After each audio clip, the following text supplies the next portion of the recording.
जय श्री राम। कैसे हैं मित्रों? मैं डॉक्टर कुमार गणेश, यानी कि आपको पता है लक्ष्मीपुत्र डॉक्टर कुमार गणेश, यानी कि आपको पता है कि किस्से कुमार से लेकर और यानी कि आपको पता है हाजिर हूँ आपके साथ। किस्से हमारी समाज की और दुनिया की ज़िंदगी के बहुत बड़े हैं हिस्से। तो आपको पता है कि किस्से कुमार से ये आपके साथ मैं अपना नया यूट्यूब चैनल लाया हूँ और 30 अक्टूबर से इस पर पहला वीडियो आया और आगे क्रम आरंभ हुआ है। और मित्रों, आज की बात, आज के एपिसोड की बात, आज के अंक की बात शुरू करने से पहले निवेदन कर दूं कि अगर अभी तक भी आपने ये चैनल सब्सक्राइब नहीं किया है तो कर लीजिए। जिससे सबसे बड़ी बात तो ये होगी कि आप इन जानकारियों के, इन मज़ेदार बातों के साथ जुड़ पाएँगे। और दूसरा निवेदन ये है कि अधिक से अधिक इस वीडियो का लिंक साझा कीजिए, वीडियो को शेयर कीजिए, वायरल कीजिए, ताकि लोग भी अधिक संख्या में इन वीडियो से जानकारी भी ले सके और आनंदित भी हो सके। तो आइए, आनंद की बारी है आज के एपिसोड के किस्से की। और ये किस्सा क्या है? देखिए मित्रों, होता ये है कि हमें ऐसा हमारे आ, हमारी पिछली पीढ़ी ने, हमारे संस्कारों ने बताया है, हमारे धार्मिक ग्रंथों ने बताया है कि ब्रह्म मुहूर्त में बड़ा पवित्र समय होता है और उस समय के कई ऐसे कर्म होते हैं जो आपको निहाल कर देते हैं। लेकिन कभी कभी ऐसे होता है कि आप वो कर्म नहीं कर रहे होते, कर्म तो कोई और कर रहा होता है, फिर भी आप निहाल हो जाते हैं। तो आज के हिस्से में मैं आपको यही बताने जा रहा हूं कि एक व्यक्ति के पास ब्रह्म मुहूर्त में प्रधानमंत्री का फोन आता है और वो व्यक्ति निहाल हो जाता है। अब कैसे क्या कुछ, चलिए रहस्य से पर्दा उठा लेता हूं और मैं आपको ले चलता हूं गोवा। गोवा के नाम से बांछें खिल गई आपकी हैं। देखिए गोवा, ये है गोवा, मतलब यूं समझिए मेरे सामने है गोवा।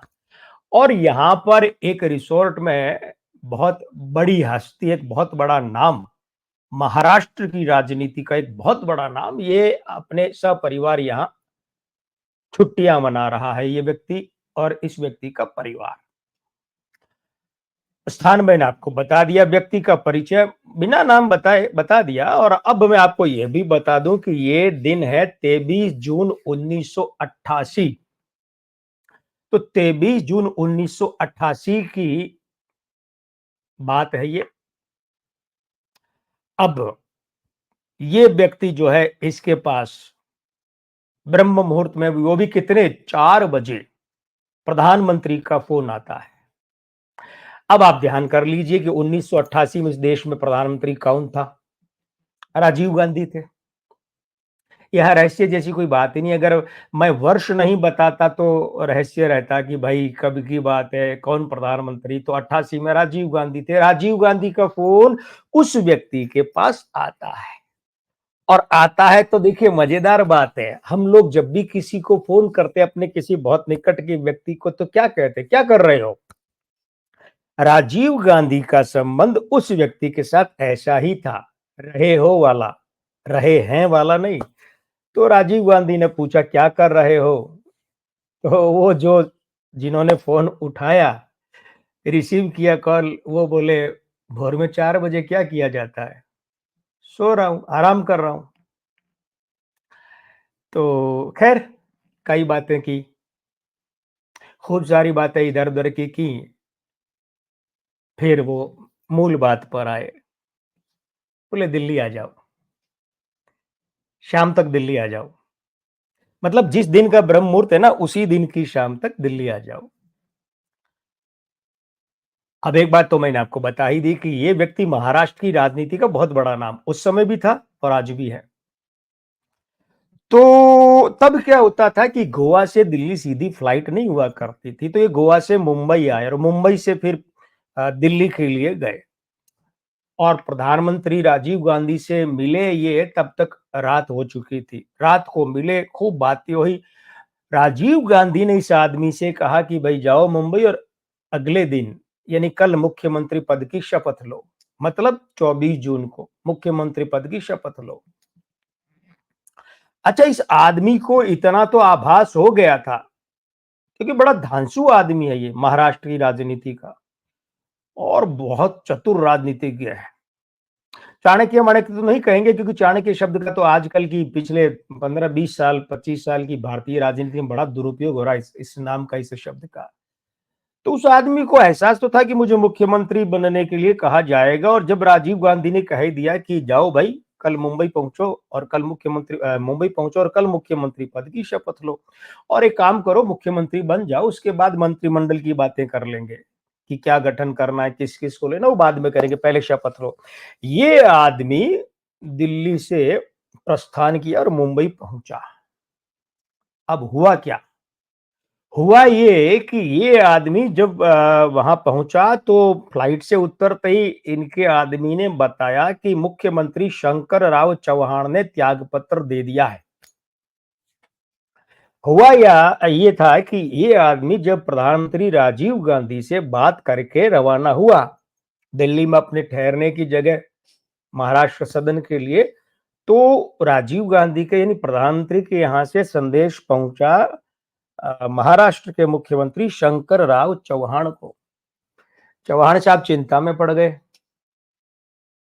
भाई, जाता हुआ पद किसे अच्छा लगता है? आता हुआ कष्ट और जाता हुआ पद किसी को अच्छा नहीं लगता, लेकिन हाईकमान का आदेश था, और हाईकमान का आदेश था तो त्याग पत्र तो देना ही था। तो शंकर राव चौहान ने त्याग पत्र दे दिया था और ये पहुंचे। अब रुकिए, इस शंकर राव चौहान का मामला क्या है? 2 साल पहले 86 में ही तो महाराष्ट्र में सरकार बनी थी। ये व्यक्ति थे शरद पवार। कौन? वो गोवा वाले, गोवा में जिन्हें फोन आया, जो प्रधानमंत्री से मिले और प्रधानमंत्री ने जिसे कहा कि भाई जाओ मुख्यमंत्री पद की शपथ लो। ये थे शरद पवार, महाराष्ट्र के खांटी राजनेता। और हुआ ये था कि शंकर राव चौहान से 2 साल में सब लोग ऊब गए थे। और इससे पहले 6 दिसंबर 1986 को शरद पवार ने अपनी कांग्रेस एस का विलय कांग्रेस आई में कर दिया था। कांग्रेस से अलग होकर शरद पवार ने अपनी पार्टी बनाई थी कांग्रेस एस, जिसमें केपी उन्नी कृष्णन राष्ट्रीय महासचिव हुआ करते थे। तो 6 दिसंबर 86 को राजीव गांधी के कहने से शरद पवार ने अपनी पार्टी का विलय कांग्रेस में कर दिया, और उन्हें प्रतीक्षा थी कि इस विलय का इनाम कब मिलेगा और क्या मिलेगा। तो ये उस विलय का इनाम मिला कि औरंगाबाद में जो रैली हुई थी ना 6 दिसंबर 86 को, उसमें विलय का इनाम क्या मिला?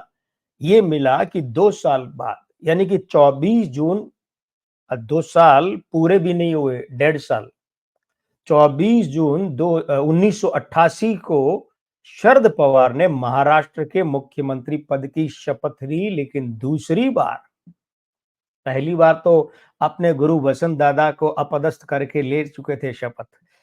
तो ये शरद पवार थे जिन्हें ब्रह्म मुहूर्त में फोन आया और महाराष्ट्र की पूरी सियासत बदल गई, क्योंकि वो फोन था प्रधानमंत्री का। और वो फोन इसलिए था कि शरद पवार को फिर से मुख्यमंत्री बनाना था, और बनाना भी क्या था, शंकर राव चौहान जैसे बड़े नाम को हटाकर। ये किस्सा आज का इतना ही।